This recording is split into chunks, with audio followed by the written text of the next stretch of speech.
Friends, welcome back to my channel. मैं हूं आपकी फ्रेंड वर्षा। आज की इस वीडियो में हम यहां पर बात करेंगे 1000 क्वेश्चन सीरीज की, जो कि बीएड एंट्रेंस एग्जाम के लिए इंपॉर्टेंट है। तो स्टार्ट करते हैं। वीडियो आपको पसंद आती है तो लाइक कीजिए, फ्रेंड्स के साथ शेयर कीजिए, और किसी भी तरह की कोई भी क्वेरी हो तो प्लीज़ ज़रूर बताइएगा। आ जाइए आप लोग, फिर स्टार्ट करते हैं क्वेश्चंस को। प्लीज़ इसको अपने फ्रेंड्स के साथ भी शेयर कर दीजिए, जिससे कि उन लोगों को भी हेल्प मिले। देखिए, क्वेश्चन स्टार्ट करते हैं। फर्स्ट क्वेश्चन है, the whole business is concern, यानी कि जो पूरी बिजनेस एक्टिविटी होती है हमारी, पूरी किसके ऊपर बेस्ड होती है?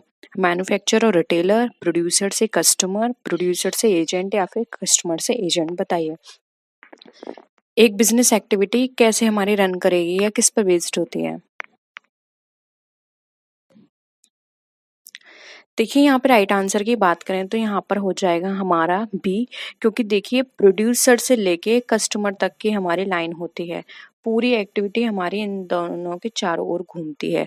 अब बीच में और पर्सन भी आ सकते हैं, जैसे कि होलसेलर आ गया, रिटेलर आ गया, या फिर एजेंट आ गया। ठीक है, ये लोग आ गए, लेकिन एक्टिविटी हमारी किससे शुरू हुई?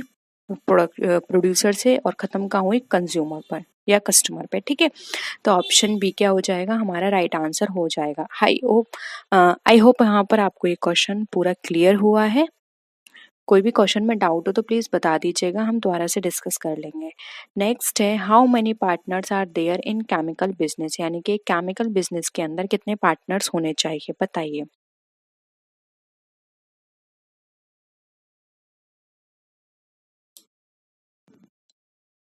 क्या हो जाएगा आंसर?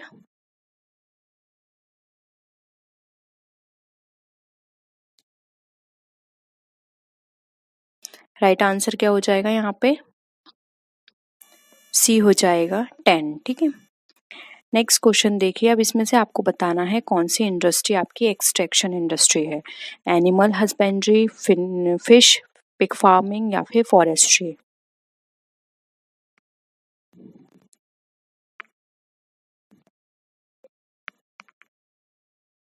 आंसर क्या हो जाएगा? D, forestry. ठीक है, अब देखिए, who propounded the principle of collective bargaining? Collective bargaining का प्रिंसिपल किसने दिया था? आपको ये बताना। हिक्स, केन्स, डनलप, या none of these?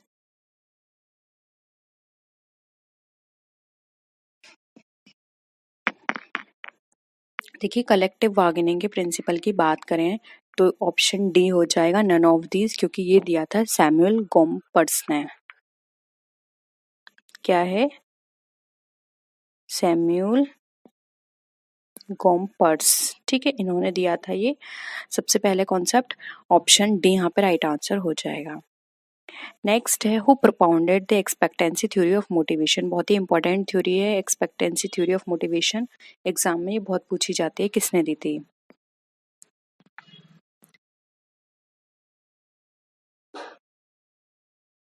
Right answer क्या हो जाएगा? सी, ये दी थी विक्टर ब्रूम ने। ठीक है, नेक्स्ट है, बाय एक्सटेंशन ऑफ मैनेजमेंट, यानी कि जब हम मैनेजमेंट का एक्सटेंशन करते हैं, उसे बढ़ाते हैं, तो इसका क्या मतलब होता है? एवरी पर्सन की अथॉरिटी क्लियरली डिफाइन हो जाती है। एक अच्छे ऑर्गेनाइजेशन को बहुत सारे डिपार्टमेंट्स होने चाहिए। Each subordinate must have only officer, केवल एक ऑफिसर मिलेगा उसे, या फिर एक मैनेजर कंट्रोल कर सकता है लिमिटेड नंबर ऑफ एग्जीक्यूटिव्स को? बताइए।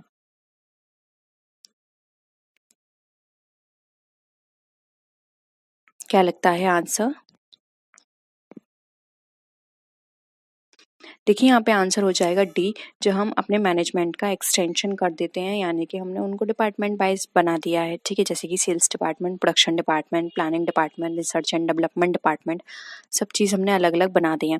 तो यहाँ पर क्या होगा, हर मैनेजर के अंदर सिर्फ लिमिटेड नंबर्स होंगे सबॉर्डिनेट के, और वो सिर्फ उन्हीं को एक मैनेज करेगा, उन्हीं को कंट्रोल करके रखेगा, उन्हीं को गाइड करेगा। ठीक है, उसके पास डिफरेंट डिपार्टमेंट नहीं है, उसके पास सिर्फ पर्टिकुलर एक डिपार्टमेंट है, सिर्फ वो उन्हीं के ऊपर काम करेगा। ठीक है, तो यहाँ पे ऑप्शन डी हमारा राइट आंसर हो जाएगा। नेक्स्ट क्वेश्चन है, अब एक स्पेशल स्कीम को हम क्या बोलेंगे जो कि स्पेसिफिक सर्कमस्टेंसेस में एग्जीक्यूट करने के लिए बनाई जाती है?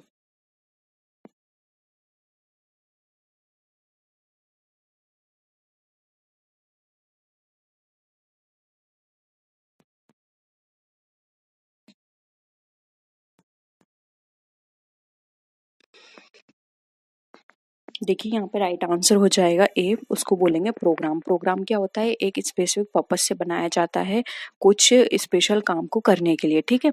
तो ऑप्शन ए यहाँ पे हमारा करेक्ट हो जाएगा। नेक्स्ट है the retiring partner is the third liability. अब जो रिटायरिंग पार्टनर है वो थर्ड लाइबिलिटी है, कब तक, थर्ड पार्टी के लिए वो कब तक लायबल होगा, अगर वो कोई भी पब्लिक नोटिस नहीं देता अपना रिटायरमेंट का, या फिर वो अपने ड्यूज पे नहीं करता, बोथ एंड भी, या फिर नाइदर ऑफ दी अबव। बताइए एक retiring partner third liability third person के लिए कब तक रहेगा।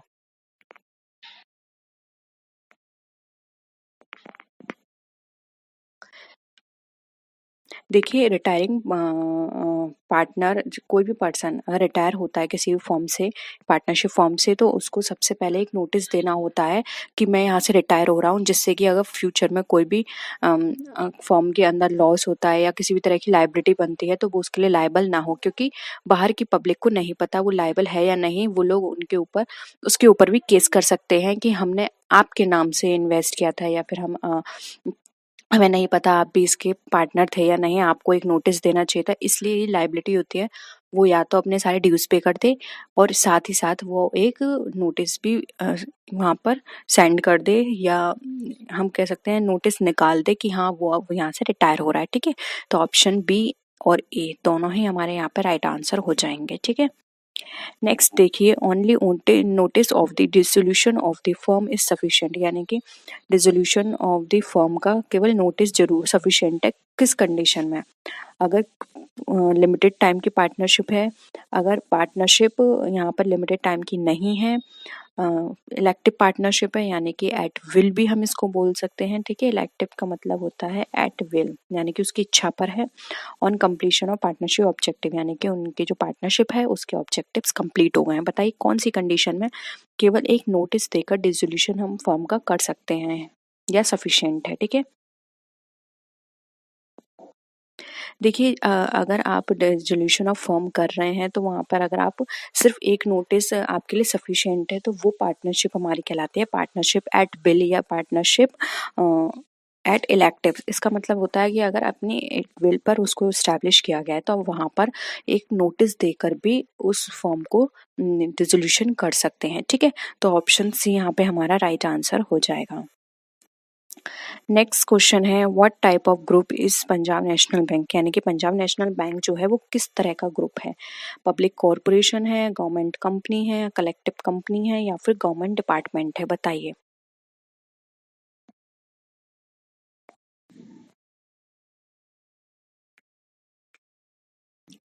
देखिए पंजाब नेशनल बैंक जो है एक पब्लिक कॉरपोरेशन की तरह काम करता है, ठीक है। तो ऑप्शन ए यहाँ पे हमारा राइट आंसर हो जाएगा।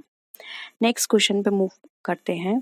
देखिए अब यहाँ पर ये पूछा गया है जो इंडियन रेलवे है वो किस ग्रुप से आता है, पब्लिक कंपनी से, कलेक्टिव कंपनी, गवर्नमेंट डिपार्टमेंट, या फिर none of these.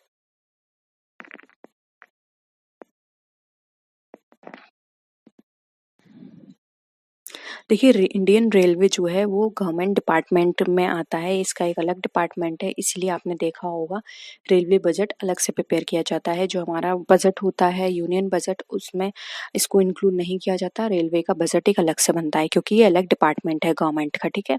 Option C यहाँ पे हमारा राइट आंसर है। नेक्स्ट है how many members are there in the cooperative society, यानी कि कोऑपरेटिव सोसाइटी में कितने पर्सन होने चाहिए।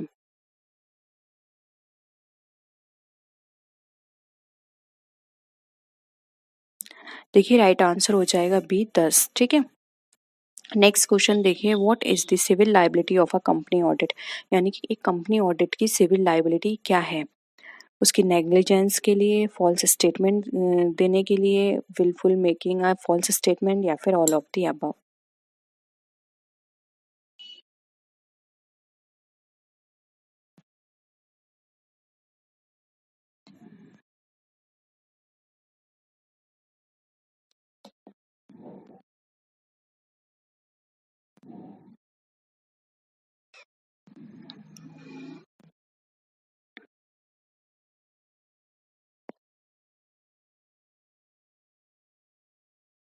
देखिए यहाँ पर अगर हम सिर्फ बात करें सिविल लाइबिलिटी की तो ऑप्शन ए हो जाएगा, क्योंकि ये तो उसकी अदर लाइबिलिटी में कंसिडर की जाएंगी। सिविल लाइबिलिटी का पार्ट होता है कि उसने इतनी बड़ी गलती कैसे कर दी जब वो इतनी बड़ी पोस्ट पर है और इतना रिस्की काम है, इतना कॉन्फिडेंशियल वाला काम है, सारी चीज़ें इतनी अच्छे से होनी चाहिए, वहाँ पर लापरवाही की कोई जगह नहीं बनती और फिर भी उन्होंने लापरवाही की तो ये और एक सिविल लायबिलिटी बनती है। बाकी तो सब उसकी स्टैट्यूटरी और कॉन्ट्रेक्चुअल बेसिस पे लायबिलिटी है, ठीक है? तो ऑप्शन ए यहाँ पे हमारा राइट आंसर हो जाएगा।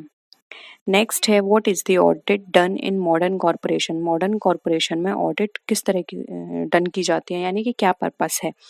सिर्फ बेनिफिट इंक्रीज करने के लिए, लॉस को मिनिमाइज करने के लिए, स्टैट्यूटरी रिक्वायरमेंट के लिए, या फिर satisfaction of share holders and members? बताइए।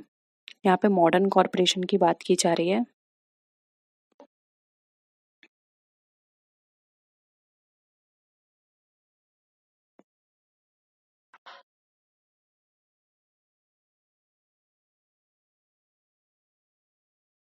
देखिए, सिर्फ स्टैट्यूटरी रिक्वायरमेंट पूरा करना ऑडिट का पर्पस नहीं है। ऑडिट का अब पर्पस हो गया है जो भी उसके शेयर होल्डर्स हैं उनको सेटिस्फाई कर पाए, और सेटिस्फाई तभी कर पाएगी जब वो ट्रू और फेयर पिक्चर शो करेगी, अपनी ऑडिट बिल्कुल अप टू डेट रखेगी, सही तरह से ऑडिट करेगी, ठीक है? तो मॉडर्न कॉरपोरेशन का मेन काम होता है अपने शेयर होल्डर्स को सेटिस्फाई करना, जिससे कि वो फर्दर इन्वेस्टमेंट करें, ठीक है? तो ऑप्शन डी यहाँ पे हमारा राइट आंसर हो जाएगा। नेक्स्ट है गवर्नमेंट ऑडिट का क्या मतलब होता है? कोई भी ऑडिट की जाए गवर्नमेंट अपॉइंटेड ऑडिटर के द्वारा, या फिर गवर्नमेंट के अकाउंट्स का ऑडिट किया जाए, ऑडिट की जाए अंडर प्रोविजंस, या फिर नाइदर ऑफ द अबव। किसको हम बोलेंगे कि ये गवर्नमेंट ऑडिट है?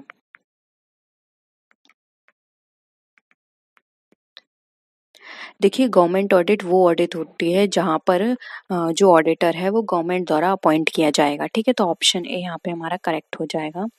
नेक्स्ट है, बहुत ही सिंपल है, कि रिजर्व बैंक की स्थापना कब हुई थी?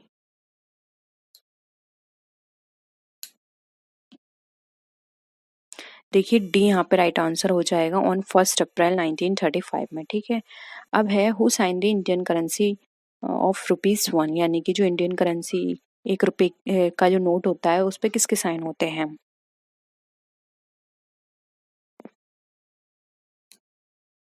देखिए, ऑप्शन बी हो जाएगा, इस पे फाइनेंस सेक्रेटरी के होते हैं, बाकी जो अदर रिमेनिंग करेंसी है हमारी उस पे गवर्नर के साइन होते हैं, ठीक है?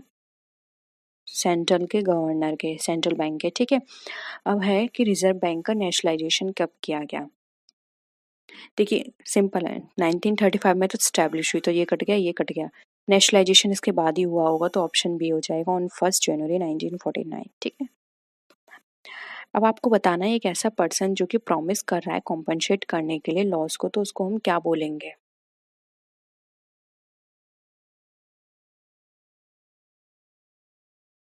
उसको हम बोलेंगे श्योरिटी, क्योंकि उसने श्योरिटी लिया है तो वो जितना भी कॉम्पनसेट होगा लॉस का तो उसको तो पे करना पड़ेगा, ठीक है? तो ऑप्शन ए हो जाएगा। नेक्स्ट देखिए, एक person to whom goods are delivered by depository is called, यानी कि एक व्यक्ति जिसको निक्षेपी द्वारा माल की सुपुर्दगी की जाती है वह क्या कहलाता है? डिपॉजिटरी, श्योरिटी, बायर, या फिर none of the above?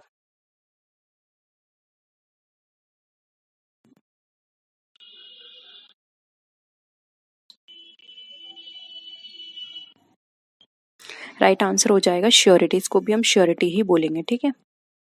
Next है, which of the following is the agent who guarantees the recovery of the full amount of the credit sales made by him, यानी कि आपको ये बताना है कि वो ऐसा कौन सा एजेंट है जो गारंटी देता है कि अगर किसी भी तरह की क्रेडिट में कोई भी लॉस होता है सेल करते समय, तो वहाँ पर वो क्या करेगा? रिकवरी करवाएगा, यानी कि अगर कहीं भी लगता है कि उसको पैसा नहीं मिलेगा तो ये उसकी पूरी रिकवरी करवाएगा। सब agent, hardboard agent, main agent, या फिर नन ऑफ द अबव?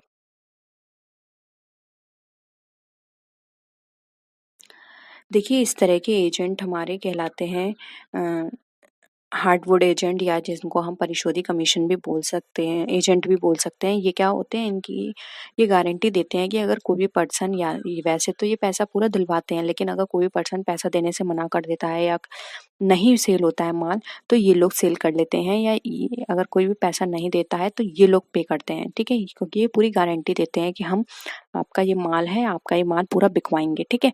तो यहाँ पर इनकी पूरी गारंटी होती है, लेकिन इसके लिए ये अलग से कमीशन भी चार्ज करते हैं, जो कि अदर चार्ज होता है। कमीशन चार्ज के साथ एक अदर चार्ज जो इस काम के लिए किया जाता है, गारंटी के लिए, ठीक है? तो ऑप्शन बी क्या हो जाएगा? राइट आंसर हो जाएगा। नेक्स्ट है आपको ये बताना है the elasticity of demand for two fully substitute goods will be. अब जो दो सब्स्टिट्यूट गुड्स हैं उनकी इलास्टिसिटी किस तरह की होगी।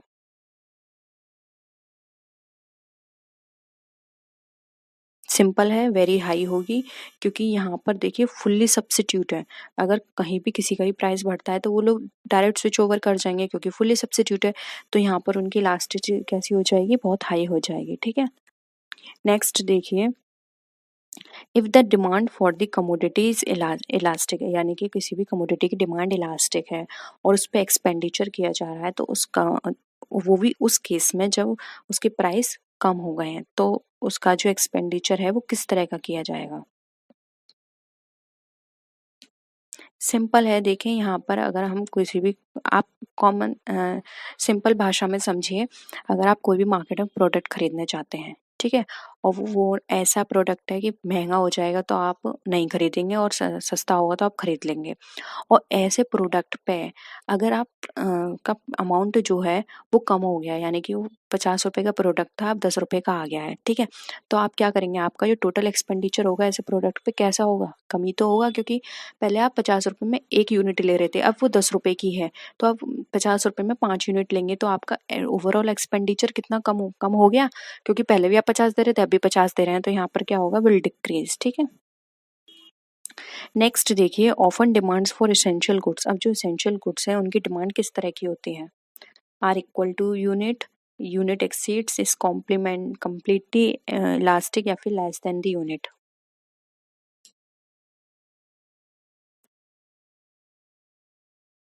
देखिए, जो भी हमारे एसेंशियल गुड्स होते हैं जिनका हमें कोई फ़र्क नहीं पड़ता कि प्राइस कैसा जा रहा है, ऐसे ही कि हमारी जो डिमांड होती है वो लेस देन डी यूनिट होती है। ठीक है, तो ऑप्शन सी हमारा राइट आंसर हो जाएगा।